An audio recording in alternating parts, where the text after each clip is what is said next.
Someone has hurt me, not physically. I think that would hurt less.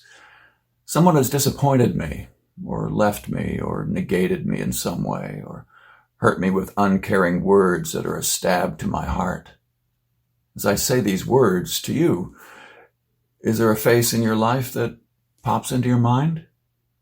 Is there someone who has had a key part in your own personal story and its pain? Times of darkness are often most keenly felt with others, or seemingly because of others. Other people can flip the switch and turn on the dark on my old story of fear or abandonment or isolation or rage or control. And suddenly I'm living in the dark night of that story. And I live it magnified by the sharp bitterness and resentment I feel toward the one who turned on the dark. I want to talk with you about the dark night of your life. Very likely you've had more than a few of these, which may be times like what John of the Cross described over 400 years ago in his poem, Dark Night of the Soul. He was imprisoned in literal darkness by religious authorities in Spain, but his poetic words from his cell have inspired for centuries those who would find God's light in their personal darkness. He wrote, "O night that guided me, O night more lovely than the dawn." How could he speak this way of the darkness he was enduring? Well, it can happen today as it did then to Juan de la Cruz. Other people can shut me up in my own dark cell, and I don't immediately see any light, any way out of it. And I may be tempted to think at such times, there is no light.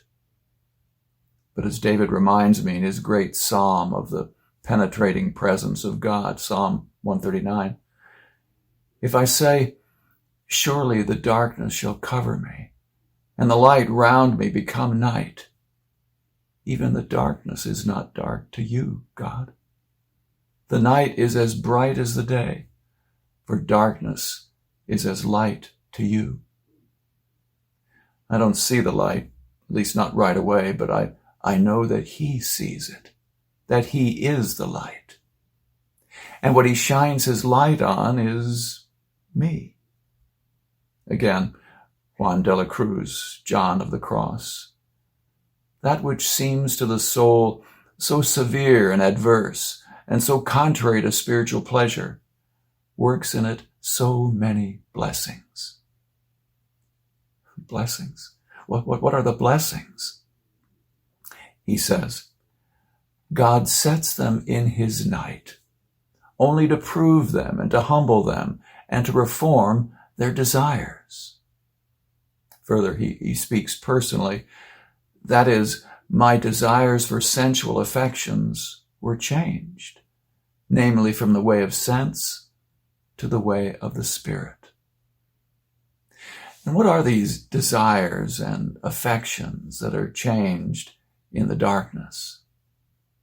Psychologists speak of what we cathect to in our lives, or more recently, attach to. That is, we invest our emotional energy, our life energy into someone or something. The objects of our attachment become the focus of our lives. As philosopher James K. Smith puts it, we are fundamentally desiring creatures. We are what we love.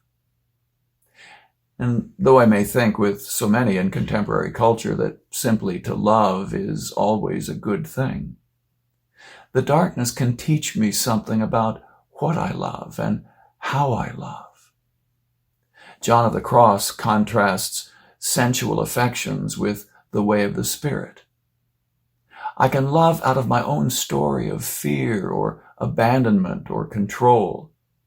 And as I clutch at love, as I've defined it in a kind of a death grip, we define our loves and our loves define us, darkness descends upon me.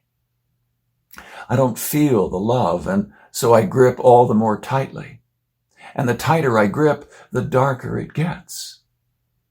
And during this time, if I'm willing. The Spirit of God probes deeply into my attachments in life, my loves. And he speaks to me, and he comes to me. The light shines in the darkness, and the darkness has not overcome it. And he says to me, remember this. The Lord, and the Lord alone, is our God. Love the Lord your God with all your heart, and with all your soul, and with all your strength. Before I grab hold of anything in my life, even as an expression of love, I must take hold of him as my consuming love. Well, what would this look like in my own story? Let's say, as an example that some of you may relate to, with so many graduates moving forward into work or further education, let's say I have a daughter who is planning to move out of state to college. Let's say that she's a daughter who didn't come into the world easily. She was born after years of infertility testing, technological assistance, and prayer. And now she's going away? Something in me resists the idea, even though rationally I know that it's time for her to grow up. And in my own conflict, I hold on to her tightly. And she pulls away. And I'm hurt and even feel betrayed. And darkness descends. And I look for his light, but for the moment, all I feel is the tearing of my heart and the prying loose of my clutching fingers. And then the light. I begin to release the sensual affection I've called love, but which really springs from my own story, much closer to desperation and control. I let her take her steps into the adult world. I let her expand the landscape of her loves. And in the first inklings of generosity and freedom, I begin to live and love out of his story. The light. I can no longer blame someone else for turning on the dark. I find in that lovely darkness that he is the one to whom I can entrust my wholehearted, full-bodied love. Darkness is as light to you, I say.